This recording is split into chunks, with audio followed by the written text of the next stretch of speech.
Hello students, अभी हम BHTC 103 आपका जो आदिकालीन एवं मध्य कालीन हिंदी कविता है, जो आपका विषय है, उसके बारे में अभी हम जानेंगे। तो मैं हिंदी साहित्य का इतिहास जो है उसका एक कोर्स बना रहा हूँ यूडेमी पर। तो वो अभी तक बना नहीं है, तो मैंने सोचा कि क्यों ना इस विषय को प्रारंभ किया जाए यूट्यूब पर ही, क्योंकि ये जो हिंदी साहित्य का इतिहास है उससे ही रिलेटेड विषय है। मतलब अगर आप हिंदी साहित्य का इतिहास जो है वो उसको अच्छी तरह से समझ लेंगे तो ये जो काव्य संबंधी रचनाएं हैं इसके बारे में भी आपको जानने में सरलता होगी। ठीक है, तो वो तो अभी कोर्स बन रहा है यूडेमी पर। तो मैंने अभी सोचा कि ये विषय प्रारंभ करते हैं यूट्यूब पर। मैं देखना चाहता हूँ कि इसको कैसे स्टूडेंट्स लेक्चर को रिसीव करेंगे, इसके बारे में भी मैं जानना चाहता हूँ। तो अभी ये विषय आपका जो है ना वो बहुत नया है। ठीक है, इससे पहले इग्नो में BA हिंदी हॉनर्स नहीं था, तो वो सब्जेक्ट अलग होते थे थोड़े। ठीक है, जो भी हो, ये आपका जो BHTC का जो ब्लॉक 1 है ना, तो इग्नो में क्या है कि जो ब्लॉक का मतलब होता है एक बुक अलग से होता है उसका ब्लॉक का। ठीक है, तो ब्लॉक 1 है ये। इसमें आपको जो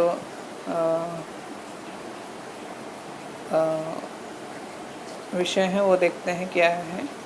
तो ये पहले पढ़ लेते हैं हम लोग।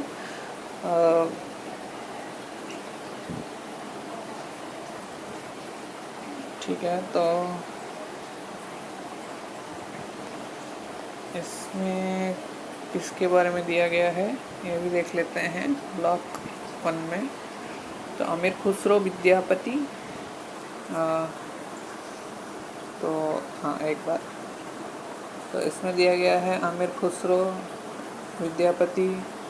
ठीक है, और कबीर जयसी, सूरदास, तुलसीदास का काल, ये सभी इस इकाइयों में क्या पढ़ेंगे हम, जो काव्य की विशेषताएं हैं विशेष रचना करके वो पढ़ेंगे। ठीक है, अब अमीर खुसरो को लेते हैं। तो अमीर खुसरो की काव्य की क्या विशेषताएं रही ये इस इकाई में पढ़ा जाएगा, इकाई नंबर 1 में। ठीक है, तो हिंदी साहित्य का इतिहास जो है ना उसमें भी हम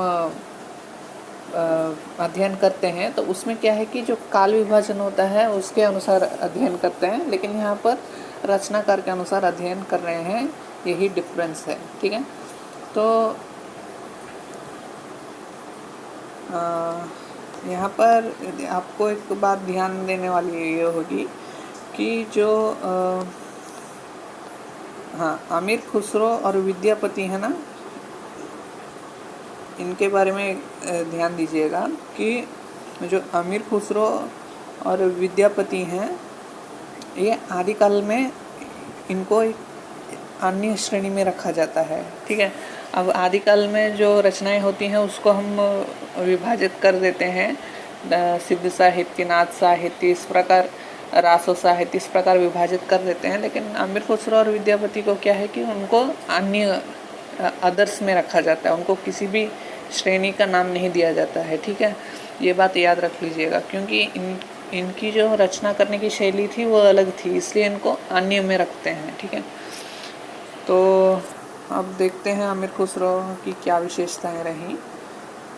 ठीक है, तो हाँ, तो यहाँ पर हमारा इकाई जो है, जो इकाई है वह एक यहाँ से प्रारंभ हो रहा है।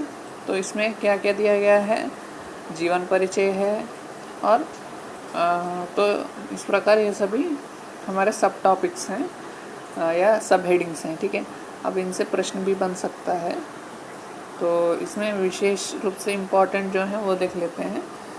तो अमीर खुसरो की विशेषता क्या है कि इन्होंने आदिकाल में ही खड़ी बोली का प्रचलन प्रारंभ कर दिया, जिसको हम आज खड़ी बोली या जो मानक हिंदी कहते हैं, या जिसका प्रयोग हम राजभाषा में भी खड़ी बोली का प्रयोग करते हैं, या बात करते समय भी खड़ी बोली का प्रयोग करते हैं। तो इसका जो प्रारंभिक रूप था वह रूप अमीर खुसरो की भाषा में देखा जा सकता है। ये अमीर खुसरो की एक विशेषता थी।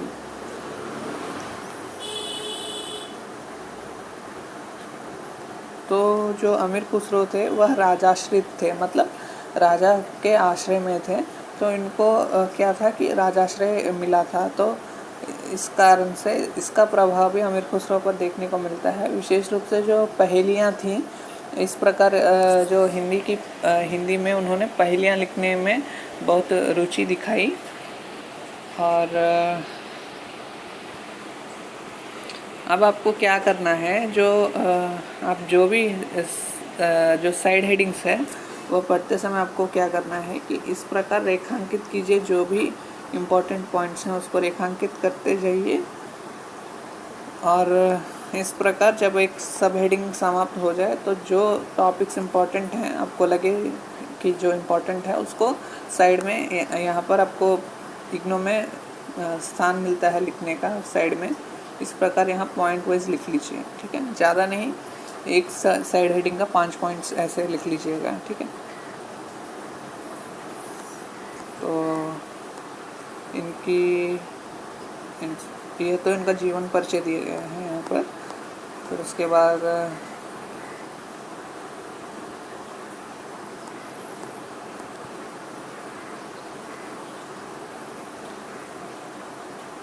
तो अमीर खुसरो की रचनाओं में लोक जीवन का भी चित्रण देखने को मिलता है। साथ ही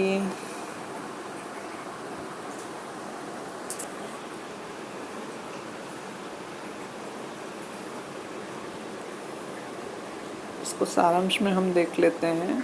तो इससे क्या होगा कि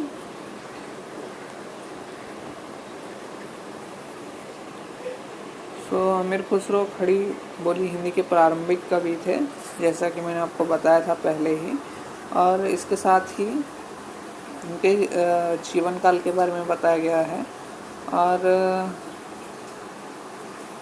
ये फारसी भी अच्छी जानते थे, ठीक है। और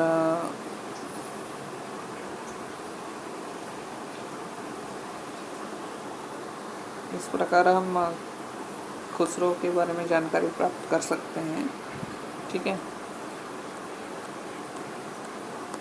और उसके बाद आते हैं विद्यापति।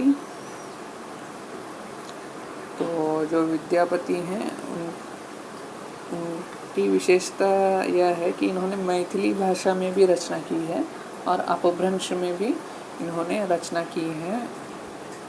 और ये संस्कृत के जो संस्कृत भाषा है उसमें बहुत ही अच्छे रचनाकार थे विद्यापति। तो इनको संस्कृत बहुत अच्छी तरह से आती थी। और ये जो श्री कृष्ण और राधा जी हैं उनके बारे में इन्होंने एक रचना लिखी है पदावली करके, वह भी बहुत प्रसिद्ध रचना मानी जाती है, ठीक है। तो ये सभी आपके सब हेडिंग्स हुए यहाँ पर।